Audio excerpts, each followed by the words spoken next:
கேரள மாநிலம் திருச்சூரில் ஏடிஎம்களில் கொள்ளையடித்து தமிழ்நாட்டில் நாமக்கல்லில் பிடிபட்ட கொள்ளையர்களில் தற்போது அவர்களை சந்திப்பதற்காக கேரள போலீசார் நாமக்கல் வருகை தந்திருக்கின்றனர். அண்மை செய்தியாக நாம் பார்த்துக் கொண்டிருக்கிறோம்.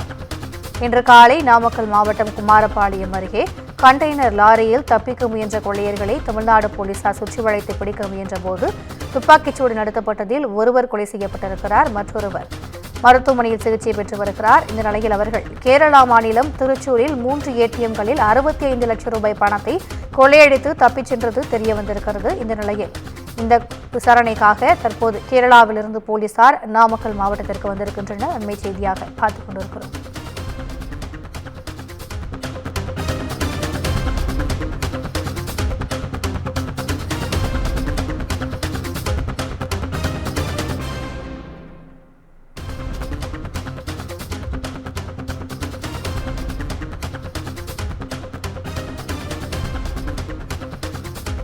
கூடுதல் விவரங்களை எமது செய்தியாளர் பிரதாப் வழங்க கேட்கலாம். வணக்கம் பிரதாப்.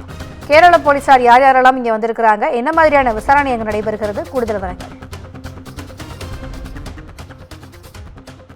திவ்யா, கேரள மாநிலம் திருச்சூரில் ஏடிஎம் கொள்ளை சம்பவத்தில் ஈடுபட்ட வடமாநில கொள்ளையர்கள் தமிழகத்திற்கு தப்பி வருவதாக போலீசுக்கு கிடைத்த தகவலின் அடிப்படையில் நாமக்கல் மாவட்ட எல்லை போலீசார் தர வாகனத்தில் தணிக்கையில் ஈடுபட்டிருந்தனர். அப்போது வெப்படையில் கண்டெய்னர் லாரி ஒன்று வாகனங்களை விற்காமல் செல்வதால் போலீசாருக்கு தகவல் கிடைத்துள்ளது. அங்கு திருத்தவரி டிஎஸ்பி இமயவர்மன் தலைமையில் போலீசாருக்கு கண்டெய்னரை பிடிக்க முற்பட்டதால் நிற்காமல் சென்றதால் போலீஸ் தனியாம்பட்டி பகுதியில் வாகனங்களை சாலையில் குறுக்கே நிறுத்தி கண்டெய்னர் லாரியை சுற்றி வளைத்தனர்.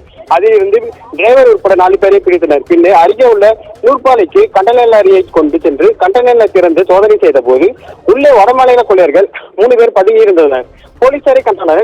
கொள்ளையாளர்கள் தப்ப ஓட முயற்சி செய்த நிலையில் போலீசார் வடமாநில கொள்ளையர்களை நோக்கி சுட்டதில் 2 காயம் ஏற்பட்டதில் சம்பவ இடத்தில் உயிரிழந்த கொள்ளையர் ஜமாலுதீன், இதற்கு வயது 37, அவரது உடல் சேலம் கொண்டு செல்லப்பட்டதாக கூறப்படுகிறது. காயமடைந்த கொள்ளையர் ஆசார் அலி ஹரியானா ஈரோடு அரசு மருத்துவமனையில் அனுமதிக்கப்பட்டுள்ளார்.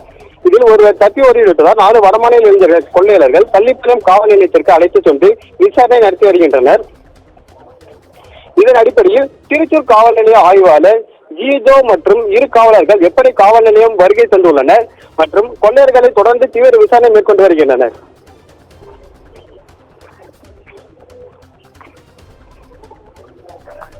கூடுதல் விவரங்களுக்கு நன்றி பிரதாப்.